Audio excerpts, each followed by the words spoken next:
Hello, it's Miss Heather. Today I want to talk to you about what we call the gurgling sound. The gurgling sound is one of the sounds that the letter G makes, and it sounds like this: G, G, G. The gurgling sound is made by pulling the back of your tongue all the way up to the top of the back of your mouth.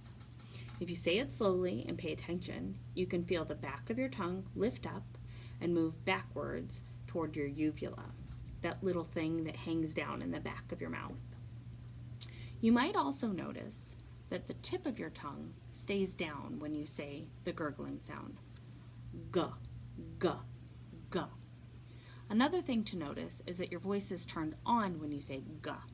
If it were turned off, it would sound like this, K, which is the sound that letters C and K make.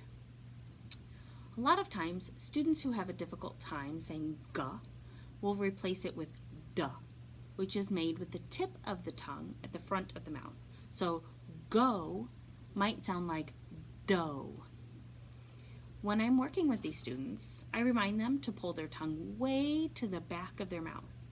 We can either touch our throat like this, G, or even the top of the back of our head like this, G, to remind us to get our tongue up and back. Let's try a few while we touch our throat. Go, guy, get. Now let's try a few while we touch the top of the back of our head. Gold, girl, gum. Sometimes saying the sound in words can be really tough for students. In this case, we can just practice making the gurgling sound on its own. G, G, G. We might even add a gurgling noise to the beginning to help them feel the back of their mouth like this. G.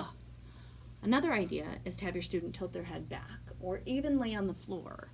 Sometimes the force of gravity can pull their tongue backwards and help them make that good G sound.